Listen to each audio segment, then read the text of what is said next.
Welcome to our webinar today. I'm going to start by asking Bonda to kindly provide us some words this morning to get us started, to kick us off. And Bonda, you should be unmuted. Are you with us this morning? Let's see. Bonda, are you on mute? Are you with us? Let's try one more time. Are you with us, Bonda? You should be unmuted on my end. Hopefully you can unmute yourself on your end.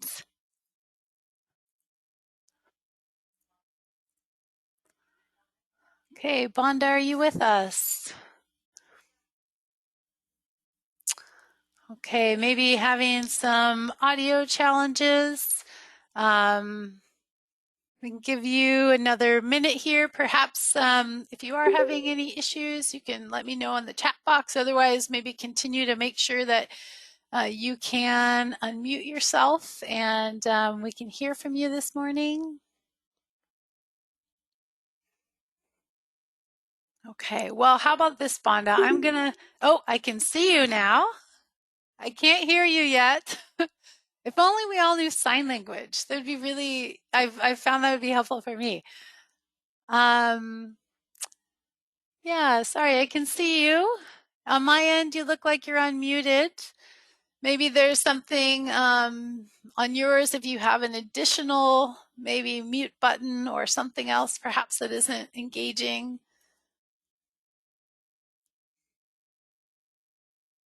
Okay, well, I'll let you continue to work on it. Worst case, you can give us some exit words today. How about that? I'll let you continue to work on that.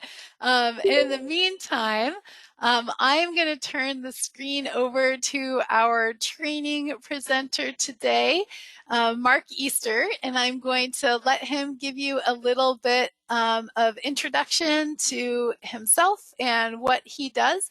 I want to definitely say, Mark, thank you so much for being with us today and willing to provide a training for us today. Mark is at Colorado State University at the NREL lab and the Natural Resource Ecology Lab, and is the guru on Comet Farm and Comet Planner, which are two NRCS tools that will help us hopefully move forward and advance our carbon planning and knowledge. So with that, Mark, I'm going to turn it over to you, and I will monitor the chat room. If any questions come up, I'll let you know. That's great. Hey, thank you, Nicole. And can you all hear me okay? We gotcha. Okay, I can see your screen as well. It looks great. Okay, great. All right, well, hello, everyone. I'm delighted to be here, and I'm really just so thankful that Nicole reached out to us to give us this opportunity to speak with you all. So I'm an ecologist at the Natural Resource Ecology Lab, and I work in a research team led by Dr. Keith Postjian. The Natural Resource Ecology Lab is a grant-funded research group at Colorado State University. We're affiliated with the Warner College of Natural Resources. And we work in a number of different issues focusing on a combination of basic science and applied science in ecology and related disciplines. We're essentially a team of greenhouse gas accountants, and we focus on agriculture and forestry, what's commonly referred to as the AFLU sector, or agriculture, forestry, and other land uses. Okay. So this is a little bit about our team. I'm going to be giving you a presentation about the Comet Farm tool and the Comet Planner tool. I've organized this presentation into a brief introduction into greenhouse gas accounting in the AFLU sector.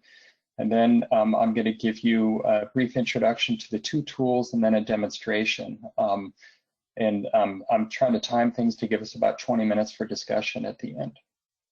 The Comet tools are principally supported by the Natural Resources Conservation Service. Our principal program sponsors are Adam Chambers and Carmen Anderson. We also have strong support out of the USDA Office of the Chief Economist, the Climate Change Program Office there, led by Bill Hohenstein, and our contact principal contact there is Mindy Selman. We have strong connections to the Agricultural Research Service, different offices around the country as well. So who is using the Comet tools? Since January 1st, 2018, we have over 5,000 users and over 10,000 projects. Historically, we have almost 10,000 users and over 20,000 projects since the project began in 2014. Tool was originally developed for NRCS field offices and national staff. We have a lot of other users who have come in to use the tool. Regional conservation districts like all of you people, farmers and ranchers, businesses, scientists and non-governmental organizations, education specialists. The tools are free and open to anyone who has an internet connection, and they're designed to work. And the principal browsers are Google Chrome, Mozilla Firefox, let's see, now Microsoft Edge and Safari. I'm going to give you now just a brief introduction to greenhouse gas accounting. And this is just to help you get a little bit grounded in what it is we try to do with these tools. So here's really the nexus of the work that we're doing. It's really focused around combination of carbon sequestration and reducing trace gas emissions from agriculture. And when we look at this, every 1% increase in organic matter on a 160-acre field with the silt loam equals about 900 metric tons of CO2e that's been taken out of the atmosphere and stored in the soil. This is the equivalent of removing the emissions from about 190 passenger vehicles, US passenger vehicles, for 1 year. So there's a really strong nexus to the benefits for the climate. The Comet tools are designed to be a whole farm accounting system. And the boundary for the analysis is essentially the field boundary for individual livestock herd, individual farm woodlot, or a forestry plot. The tools assess greenhouse gases and all the relevant source categories that have been identified by the IPCC, or the Intergovernmental Panel on Climate Change. Starting here with soil carbon, they model soil carbon cycling in these ecosystems. They also look at respiration from soil, which becomes carbon dioxide into the atmosphere. The tools also look at biomass cycling, so the growth of biomass, the accumulation of biomass in woody materials like in orchard crops or windbreaks, farm woodlots, or forestry plots. The tools also assess trace gas emissions. The big ones are nitrous oxide emission coming from fertilizer, and also nitrous oxide associated with manure from livestock. They also look at methane that comes from enteric methane coming from cattle or sheep or goats, the famous cow belches.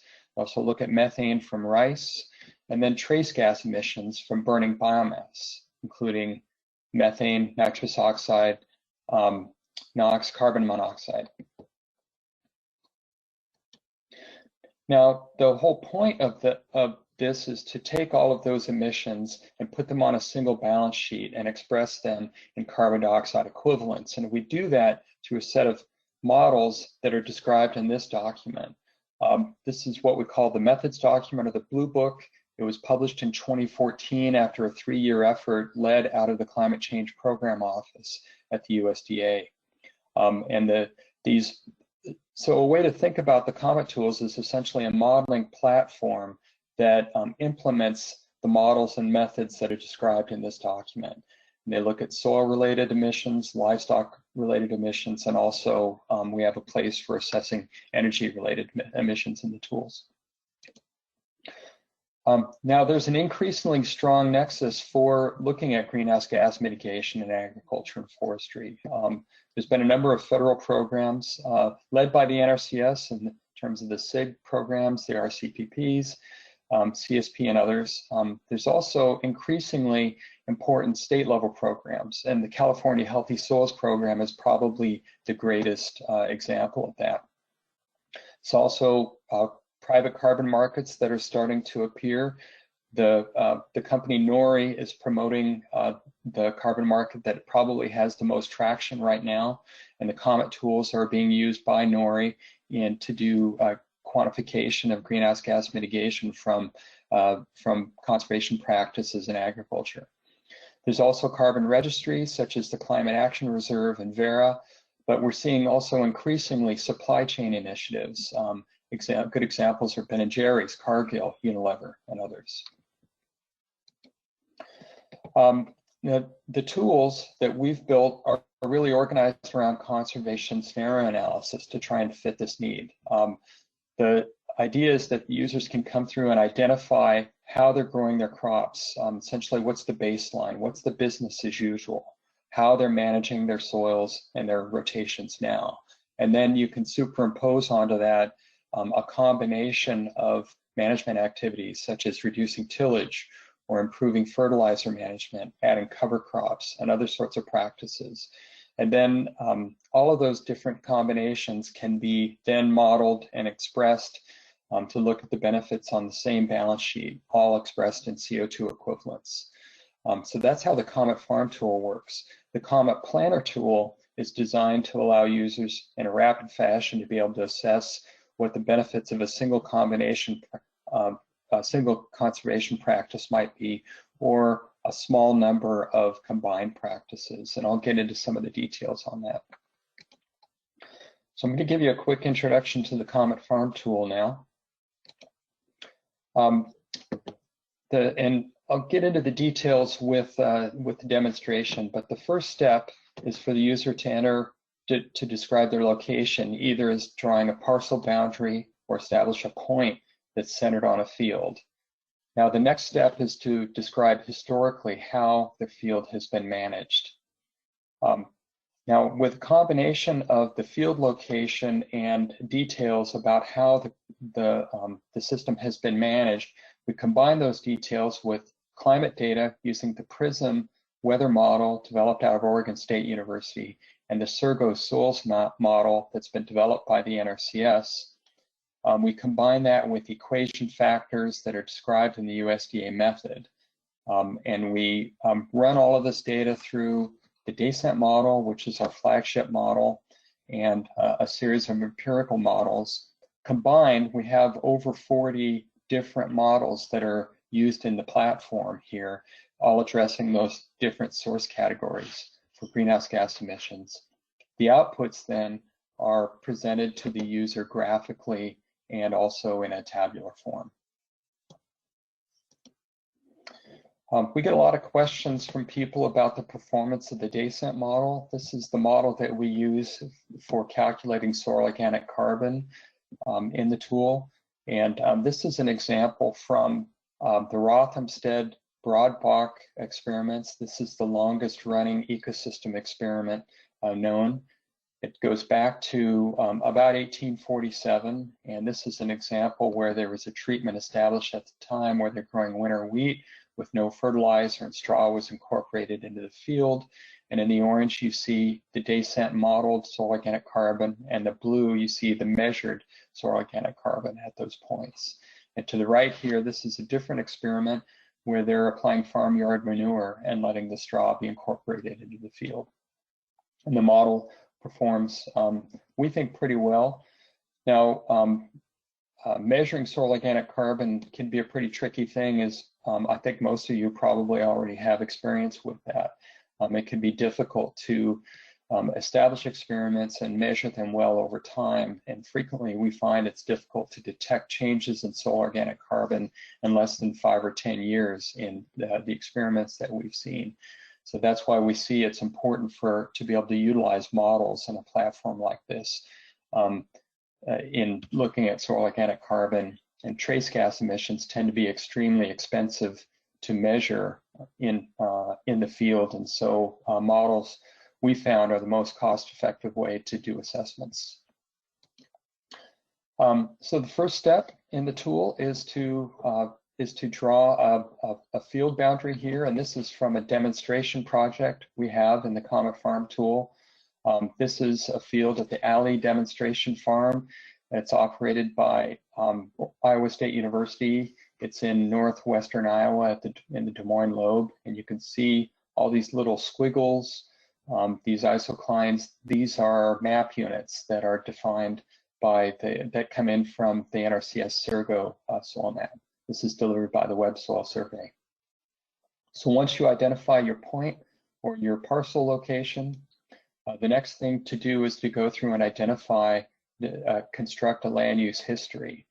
The first step, which I haven't shown, is to identify historically, to the best of your knowledge, how the fields have been managed, and then to come through and identify what your baseline is, how the fields have been managed in the most recent period, essentially since 2000. And we've built what we call a drag and drop crop rotation builder, where users can construct a crop rotation based on some of the most common field crops that are grown here in the US. The next step the user does after constructing their crop rotation is to build their conservation scenarios.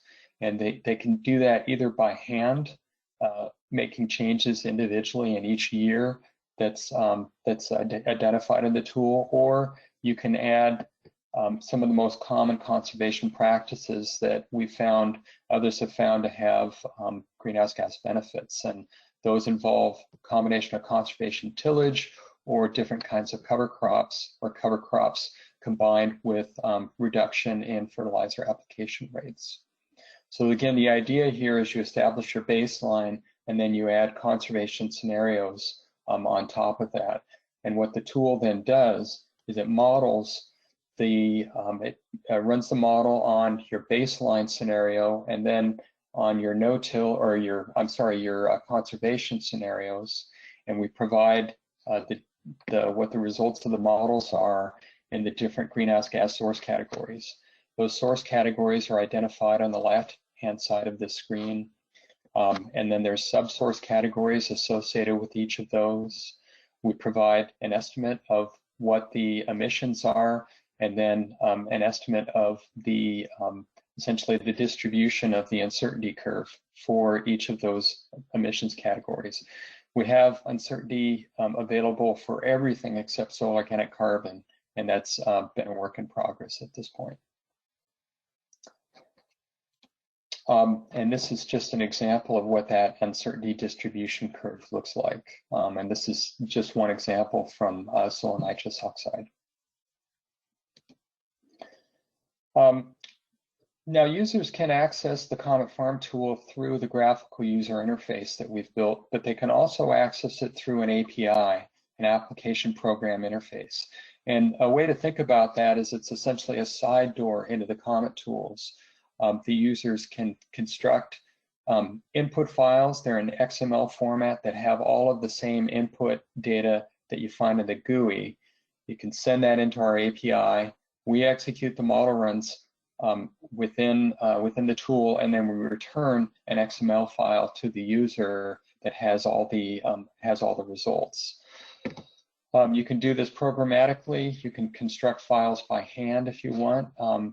It runs in the Google Cloud, and we have things set up so that a limited number of model runs can be run for each day for testing and evaluation purposes. It's also free for programs that are funded by USDA, and then for large-scale regional modeling that may be for a commercial purpose, there's a monthly licensing fee and a cost per model run that's required to help support, essentially to recoup costs associated with standing up the modeling service. So I'll give you a quick introduction to the Comet Planner tool, and then we'll go into a tool demonstration.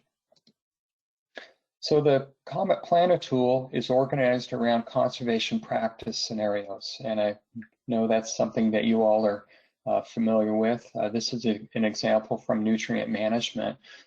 What we've done with the tools is try to give users a quick look, a rapid way to assess what the potential greenhouse gas benefits in their region might be associated with specific NRCS conservation practices. And so here's an example from nutrient management. We identify what the baseline would be, essentially how fields are commonly being managed now. and then we superimpose a conservation practice upon this. The way we've done this is we conduct a random sample in regions where there are agriculture. We use satellite imagery, principally drawn from the cropland data layer, also known as Cropscape. So we randomly identify points that are defined within agricultural agroecoregions, defined as major land resource areas, or MLRAs. And so then we superimpose on that, or we add in details from surveys that define what the typical fertilizer application rates are, and also the average planting and harvest dates for those crops. Those get run through the Comet Farm API, and then we combine that with climate and soil data sets, run the models, and in the end, we produce an average result that typifies for the crop rotations and the baseline systems with this conservation superimposed on it, what the average result for the crops in that region might be. All of the same information that users enter in the graphical user interface are run through the API, and then the same results that are generated by the tool in the output table are returned in this process. And this is just to give you a quick example of what the scenario might be. And this is from 3 scenarios in California, MLRA, what we call 14, 15, and 17. 17 is the California Central Valley, identified by this green area. This yellow is MLRA 14, and that looks like Sonoma County, mostly Sonoma County in the north, in Northern California, and blue is essentially the coastal range area here. Now, the way the Comet Planner tool works, it's essentially a 4-click tool. There's 4 land use groups that are identified, and I'll give you a quick rundown on this. So those different land use groups are cropland management, grazing lands, woody plantings, and cropland to herbaceous cover, essentially restoring a degraded cropland to a grassland system, or CRP. Within each of those classes, we have a series of conservation practice standards, and then we have a series of implementations associated with each of those practices. Now the user goes through, once they identify what their county is, and they select that land use class, they identify the conservation practice standard and the implementation that they'd like to assess. And then they enter the land area associated with that. And then the tool brings up, through a lookup table, what the average greenhouse gas benefits associated with that practice would be. The tools, the data that are provided from this are documented in what we call the Comet Planner report. We have an explicit definition of what each of the modeling exercises are we did behind the tool within this report. And I'll show you how to access that from the tool. And so now I'm going to jump into a quick tool demonstration. We'll start with the Comet Planner tool. Oops, back up here. Now this is going to take me a moment to transition the screens. Bear with me.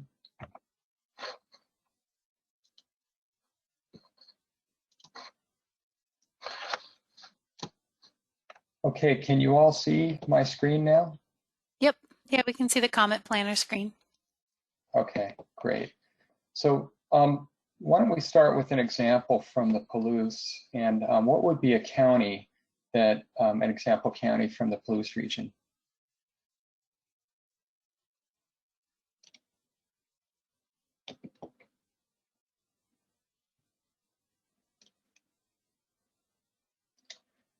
Tell you what, just for lack of a better example, I'll select Columbia County, and I'm not sure that would be correct. Try Whitman County, please. Yeah. Whitman. Yeah. Okay, there we go. Excellent. Okay, so the first step that the user takes here, they can identify a project name, and I'm just going to call this a demonstration. The user identifies what state they're in and what county. I'm going to blow this up a little bit to make this a little bit easier to read.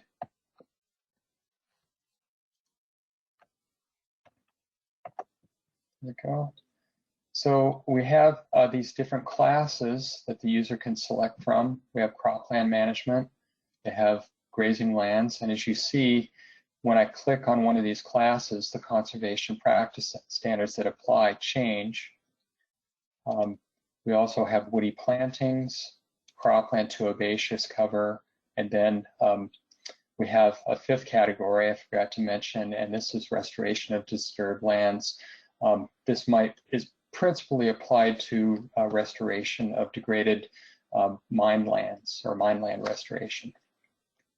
But I'll run through a quick example of cropland management here, and let's look at an example of incorporating or shifting to no-till from an intensive till. So this would be, and so we've got examples here from either irrigated systems or non-irrigated systems. So what I'm going to select here is an example of shifting from intensive till to no-till or strip till on non-irrigated cropland. So I'll click on this plus down here, and then we scroll down here, and I'm just going to enter in 100 acres.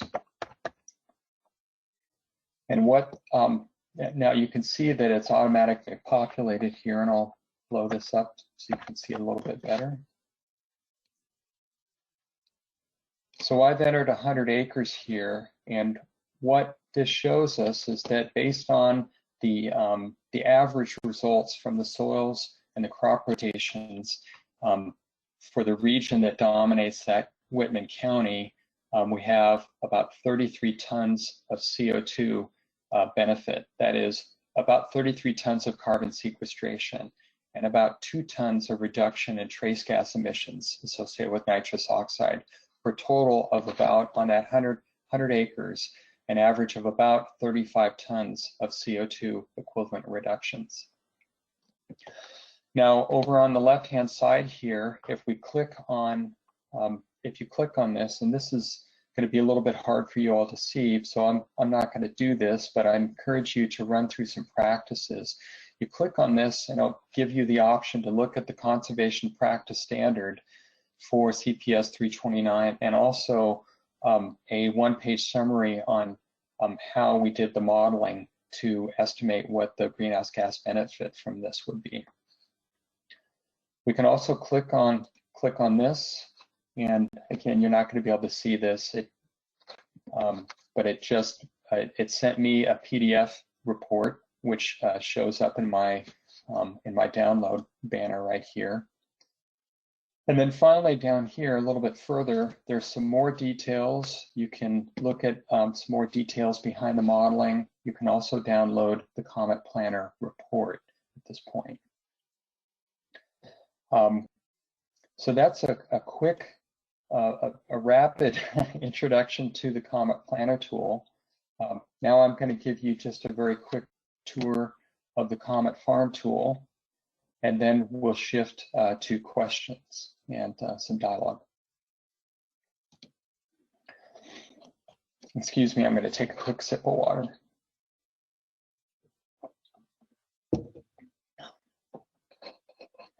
I'm going to take us back to the very beginning of the Comet Farm tool. The user is greeted with this screen. Now you can use the tool for free without providing any information about yourself, and you can do essentially a one-off assessment. The only downside is that you can't save the data that's associated with that. In order to be able to save projects, you're going to have to create an account within the tool and to register, and you can do that by clicking on this register button right here. Now, by registering, what we're basically doing is providing you with the capacity to be able to store the information that you enter into the tool We operate under the NRCS restrictions around PII, or privately identifiable information. So we never access the data behind the tool. We don't mine the data. We also don't provide the data to anybody. It's only available to the user. The exceptions are when the user asks us for help and they ask us to go in and maybe provide some agronomic guidance around what the practices might be, or they ask us to debug what a project might be or what a problem might be. And in that case, they'll provide their username and password. But those are the only conditions under which we see or anybody else sees the data besides the user. So in this first screen, the user can store their projects, and they can have up to 100 projects.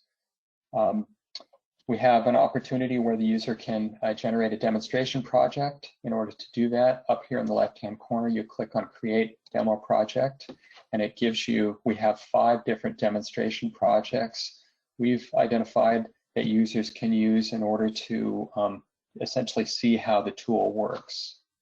I'm going to cancel out of this. The tool has 4 land use categories, so cropland, pasture, range, orchards, and vineyards.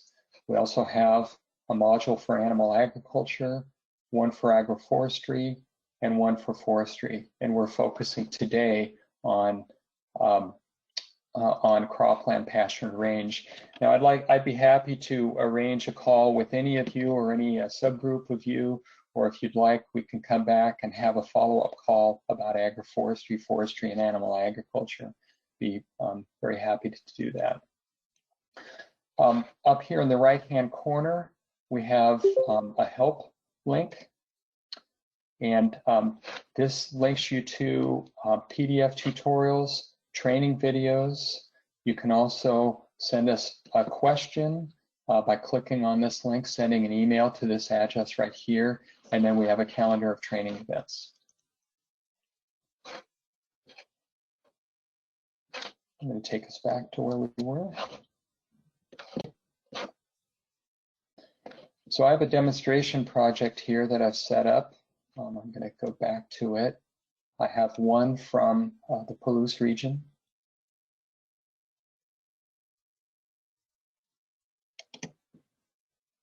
So I'm going to go to this Washington State example.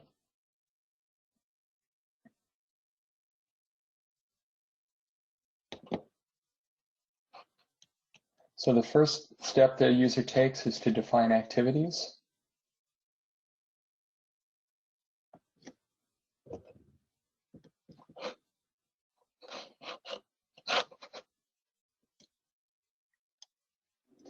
We've got a somewhat slow internet connection here. What the map is, what I'm waiting on is for Bing Maps to provide the essentially the satellite imagery, a photo image of what the landscape behind this looks like. We'll go ahead and skip ahead. It did that by clicking on I am done identifying parcels. So here you can see that parcel in the left-hand corner. Now, the first step here after identifying the parcel is to identify historic management. Oftentimes users don't know exactly what it would be. There's a number of different classes that users can select from. We ask people to essentially do the best that they can in this space, and we provide some detailed instructions in the tutorials around this. The user can navigate back and forth through the data entry process. You see we have three main steps here. You first identify your management activity classes, then you identify the details around how your fields are being managed, and then we have the report details. Within field management, we have the parcel locations where you identify your location, this historic management, baseline management, and then scenario management. And you can navigate between these simply by clicking on it. Or you can navigate between them through the back in the next button. We also have an opportunity here where the user can set what their baseline period is. perhaps they have, they're working with a user who switched to no-till 2 years in the past, 2017 or 2018. You can set the end of that baseline period to be 2018. Or you can set it, maybe they're considering a switch to no-till 2 years into the future. If that's the case, you can identify the end of your baseline period, which identifies the end of the point for business as usual and when the conservation scenario gets applied. You could assign that for 2022. Once the user enters this information, then they go to the baseline management screen. And on this screen, now there's a lot of data to provide here, and you can get as detailed into this as you want, or you can pull back to a 30,000-foot level if you'd like as well too. Now the baseline that I've identified here is a fallow winter wheat system starting in 2000 and running through 2019. I built that by clicking on this drag and drop crop rotation, and through that I simply drag, where's my fallow crop? I drug fallow, and then I drug winter wheat into the system here. And then down here, I clicked on create rotation. You can identify whether systems are irrigated or not and what the tillage system is associated with these. Now I'm going to go ahead and cancel that. That's how we constructed the crop rotation for this. And by doing that, we brought in average fertilizer rates for winter wheat in that region, and then also the average planting and harvest date associated with winter wheat. And we make some assumptions about tillage associated with the fallow and with the wheat system that's based on survey data. The user can go through and identify the specifics around when the plant is harvested, when tillage occurs, the amount of fertilizer, type of fertilizer, when it gets applied, compost application, or manure application, irrigation if it applies, liming, and burning. Now I've also constructed a conservation scenario. I've done two. One is called no-till, and the other one is cropping intensification. We constructed the no-till scenario through our conservation practice advisor, and I did that when I created a new scenario, and I'll show you how to do that real quickly. I'm going to create a new scenario, and I'm going to call it no-till 2. And I'm going to copy the data from the baseline, and then I'm going to add a conservation practice. And at this point, the user is presented with this opportunity. I'm going to select, we've already got no-till in there, so I'll go ahead and select convert to reduced tillage. And then I click on add, and what this will do is it will take the baseline and then take all the tillage events that are in there, and it will convert that to a reduced tillage system.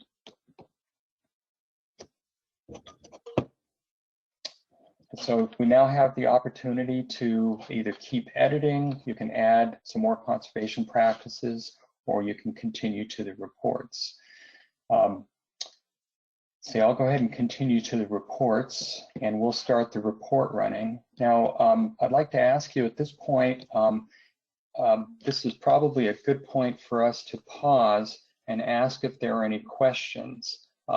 What's going on behind the scene here is the models are running within the tool, and it's going to be generating a report for us. And it can take, depending on what the server load is or how many practices you have, it can take anywhere from 1 to 5 minutes in order for the models to complete. And so we'll stop this right now. And it's telling me I have, Yeah, so Nicole? Yeah, I'll help. Yes, it is. It is, Nicole. So I will ask folks. I've got a couple questions for you, Mark. But I will Okay. say for folks, please put any questions you have so far into the chat box, knowing we'll have some more time here in a bit. But two questions for you that have come up, Mark, in regards to what you've shown so far is that how do or what is the process to update some of the practice information for Washington? So some of the Washington specific practices don't have information in here. Mm-hmm. Do you have the process for that? Yeah, so let me clarify, make sure I understand. You're saying like conservation practices that are specific to the region, either Western Washington or Eastern Washington or some other part? Correct. Okay. What would be, can you give me some examples of what those would be? We do have a process, but it depends. Um, I think so. One of the questions was it was more specific to the agroforestry practices. That there was a Uh-huh. comment that a couple of them do not have data in Comet available for them. Okay. That's a really great point. So the conservation practices that we set up um, uh, that are in agroforestry right now, and we've got, depending on where you are in Washington, we might have anywhere from 3 to 6 different conservation practices, ranging from windbreaks to shelter belts to farm woodlot, riparian restoration, those sorts of things. And we developed those with USDA input based on a survey we completed in 2010. And we're actually in the process, we're getting ready to update those. So it's going to be part of our task that's going to start in October of this year, would be to go through and do a regional assessment of how those conservation practices have changed. And that would be a great opportunity for people to plug in at that point. We intend to work with the individual with the different state offices. So we would be working with Bonda and Washington in order to enlist their help in identifying what are the regionally specific conservation practices in agroforestry that would be applicable in this case, and what species, what the planting densities are, and how the different systems are configured. Great, We'd thank you. love Yeah, we'd love to hear about what that is. We're all about trying to improve the tools the best way we can. Great. And that may be a great opportunity. You did offer to do additional trainings like this for the other specific scenarios. So maybe that would be a great time to follow up there. Okay. Another question for you. So just a few screens ago, you were adding crops to your rotation.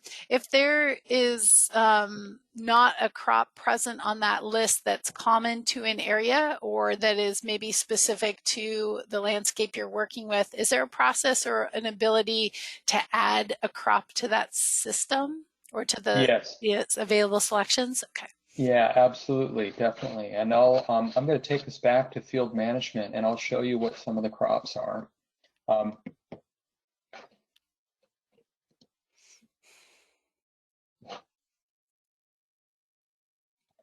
so we have 3 different classes of crops that users can grow in the system. So this first one is annual crop, hay, or grass, and here's the list.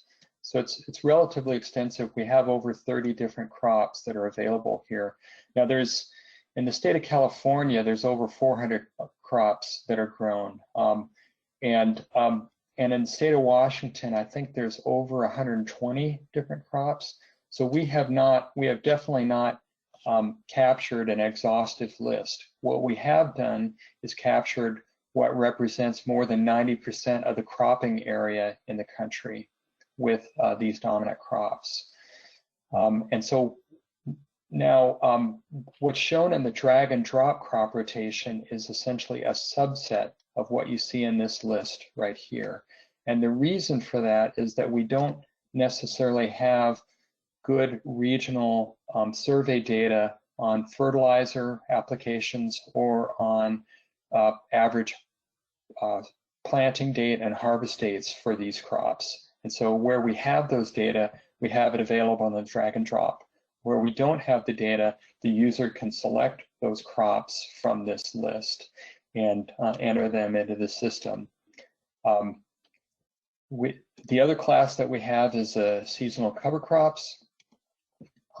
Actually, I'll just do this and say continue. And this gives you essentially a short list of cover crops for which we've found data from good experiments, solid experiments that have been published and peer-reviewed, that publish data on essentially plant production, growth rates, allocation of roots, those sorts of things that we can use to help drive the models. And then we have a number of orchard and vineyard crops that users can select from, ranging from almond, avocados, cherries. We have a number of nut crops. Let's see, a wide variety of grape crops, either raisins, table grapes, or 4 different classes of wine crops that are based on their growing degree day requirements. We have citrus, peaches and nectarines, and pistachios. So the user can select from these different crops in order to, now the question was, what do we do if they're not in this list? And this is a long-winded way of getting back to that answer. You try to find the crop that's most similar. So let's say you've got a type of small grain that's growing in your region. You would try to find the small grain that's closest to it, that's most similar to it. Or similarly, let's say you've got a legume that's growing in your region, a legume seed. Let's say, for example, lentils. We don't have lentils in the system. Find the one that's most similar. It might be either Austrian winter pea or dry beans. That's what we're coaching people to do. We also have a process for getting these new crops into the system, and we'd be happy to work with you all on that. It's all contingent upon being able to find experimental data, peer-reviewed research studies that have details on yields and plant production tied to specific locations. Thank you so much. One more question, and then I'll let you finish up your presentation. We'll go to the rest of the questions. Okay. So the example you've got here is for an area. The question was, is the Comet farm process here based on a singular individual field? So you have to do this field by field at a time, whereas I think which works great if you have a large acreage area, but if you've got someone who's got 5-acre parcels, or you've got 7 or 20 different fields that could have similar, some of those have the same crop, some have a different crop on them. Do you have to run this scenario for every single field with a different crop? I see. Yeah, great question. So you can add up to 30 fields or points in each project. We ask if users have more than 30 fields that are part of a farm, you break that up into two different projects, but you can have multiple fields within a project. And then the user also has the opportunity to copy the data entry that you have from one field to another. And you have the opportunity to do that on essentially on a year-by-year basis. You may go through and identify the data from a single field, or enter the data for a single field, and then identify some other fields that are being managed in real similar ways. And the years where you have, for example, winter wheat in field number 1, you can copy into the years where you have winter wheat in your other fields, and you can construct your crop rotations in that way. Does that answer the question? It does. Thank you so much. I think it's going to require folks playing around a little bit to figure that out too. So I'll let you finish that kind of final screen that you had there, and then we can do the rest of questions as folks enter them in the chat box. Okay. So I'm taking us to the report. So this is the report. I'm going to blow this up a little bit to make it a little bit easier for you all to read. So this is the example for the one field that we have. The user can click on this minus button to contract it, or you can expand it. And this is the definition of the field. It's 102 acres. If you double click on any one of these categories, for example, nitrous oxide, it will expand it into the different subsource categories associated with it. So we have direct nitrous oxide emissions associated with soil, biomass burning, or drained organic soils, and these two don't apply in this case. But what it's saying is the N2O emissions for the baseline were 29 tons of CO2 equivalents. If you double click on C, it shows there were 6.6 tons of CO2 emissions associated with the baseline. Now, if we scroll over to the right, now this is interesting. I need to contract this.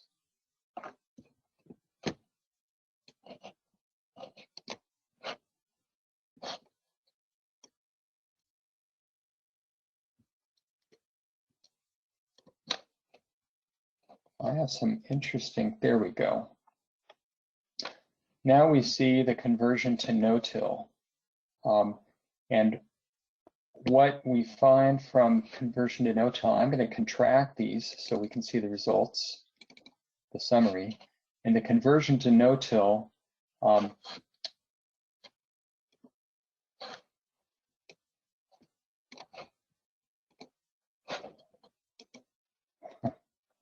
the tool is making a liar out of me. I'm sorry, I've got an interesting browser issue going on here.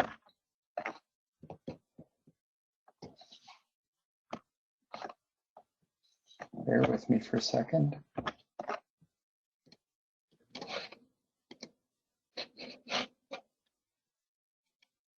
Well, what we're seeing, I'll just describe it for you. In the conversion to no-till, we have a reduction of 7 tons of CO2 equivalents, and that's primarily through carbon sequestration. And then I had another scenario, cropping intensification, and that was shifting from fallow wheat to a wheat, bean, wheat, and then winter wheat, bean, and then a winter wheat, and then a lentil rotation.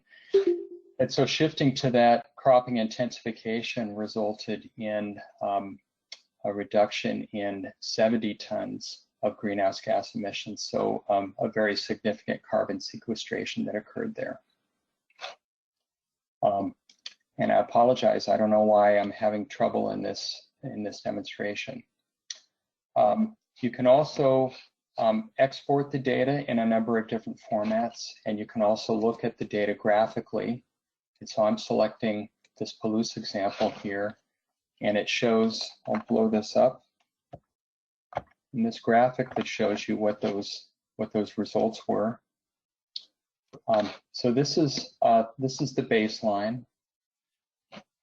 This is shifting to no-till, where you have a net reduction in greenhouse gas emissions. They're still significantly high because of the presence of the fallow in that system. But when you shift to across cropping intensification, you see a small increase in nitrous oxide emissions, but a significant carbon sequestration. And when you add these two together, you have a very significant net greenhouse gas reduction. And this was the conversion to what we call no-till 2, but this was conversion to reduced tillage. And we saw a net reduction in nitrous oxide and a reduction in CO2 emissions from that field. Hey, So I'll go close it there and shift to the other questions. Oh, that's perfect. I was going to say we do have a question from Greg that looks specific maybe to what you're just here talking about. Greg asks, what is the time frame associated with that 70 tons of CO2 equivalency? Is it a measurement of accumulated net annual flux or an estimate of total accumulated CO2 equivalency in the soil after a period of time? Great question. So what this is the estimate over 10 years, how the greenhouse gas balance on that field is going to change over 10 years. And these numbers are the average metric tons of CO2 equivalents per year. So we we calculate what the emissions are on a year-by-year basis over that 10-year period, and then we calculate what the average would be over that 10-year, and then express that on a per-year basis. And the reason we do that is because there's changes from year to year due to crop rotations, changes in crops, changes in management practices, but also weather can have a significant impact on that. Thank you. And I will say, folks, so you said, is it an annual average flux based on a 10-year period? Just clarifying. Yes, okay. That's correct. So I will tell folks we are getting to the 10 o'clock hour. We will, if Mark, you're okay with it, we'll stay longer to do questions. Please get those here in the chat box. I will encourage everybody, though, to actually, this is a free tool. I really encourage you to go and just start playing with it. Just pick a field in your area and just start exploring this tool. As you go along through that and you have questions about how something works or you're not seeing something, please write those down and get those to me so that I can work directly with Mark. And again, you can find me at info@wactd.org. So please just continue to log all those questions, find areas of uncertainty for you in these tools or missing information. And as Mark suggested and said, we can kind of work with our state NRCS or Mark Direct to figure those out and work with you on that. So please, folks, you can either unmute yourself or please enter something in the chat box. There was a question here, Mark, that was asking, and I'm not exactly sure, I may have to have clarification from the asker here, but said, how important is it for us to have the data reports for planning activities? And is there a licensing fee associated with getting any of the reports out of this tool? I see. Great question. No licensing fees whatsoever. It's free for NRCS and RCD use and any USDA sponsored activity. The only time there's a licensing fee is if you're wanting to use this for commercial applications, and that's really to just pay for the machine cycles. NRCS feels like businesses need to essentially pay their own way in this, but the tool has been developed for exactly for people like those on this call to use, and so there's no cost. And I do want to just reemphasize around asking for help. Please don't be afraid to reach out. We can organize more training events like this that dive into specifics, or I can organize individual training calls or with subgroups of you to address questions around specific practices. Thanks. Yeah, and continue to enter your questions in the chat box, folks. I will say, Mark, I think there was one more follow-up from the previous questions in regards to the timeframes.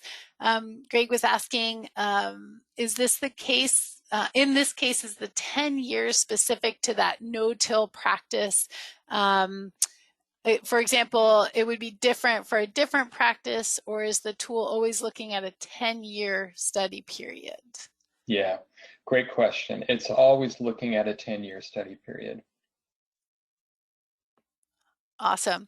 And then another question, how many conservation practice scenarios can be integrated into one report in that Comet Planner tool? Great. You can do up to 10. Perfect. Okay, any folks, please continue to put your questions in that chat box. I'll be sure to get them. We've got another one here. What is the typical variability between Comet Farm and Comet Planner scenarios, assuming the same area of planning and the same practices? These are such great questions. So we've done some really extensive analysis looking to see where Comet Planner falls within Comet Farm. The data that are in Comet Planner were actually model runs we did through Comet Farm. And so it's an aggregate, it's an average, or think of it as a meta model of what might be regionally represented within your area. And so it encompasses the range in soils and climate and differences in crop rotations that you might see within the region. And we've done extensive spot checking with Comet Farm runs comparing it with Comet Planner. And what we consistently find is that individual Comet farm runs fall within the range of variability of what we see in the Comet Planner runs, and vice versa. They're very applicable. Now, there's a few cases where you might have soils that either have extreme clay or extreme sand, and for example, we didn't happen to sample those in the Comet Planner runs. They might fall essentially on the edge of the distribution, but they are very comparable. And just to follow up on that, do you have a suggestion of when you would use Comet Farm versus Comet Planner tools? Yeah.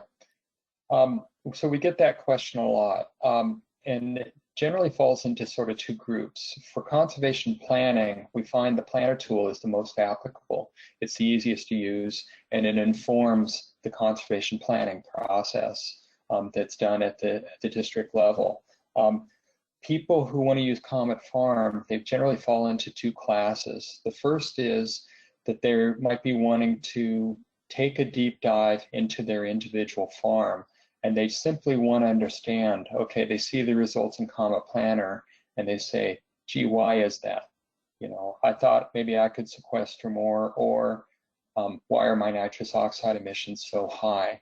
And they can dive into an individual field and see what the and try to understand, suss out what the details are. So that's one example. A second example would be if a user wants to enter into like a carbon market, either with NORI or to engage in one of the greenhouse gas reduction protocols with the registry, like Climate Action Reserve. At that point, they're likely going to have to go through Comet Planner, because the people funding either the greenhouse gas mitigation or the carbon credits are wanting to see as detailed a demonstration as the user can provide.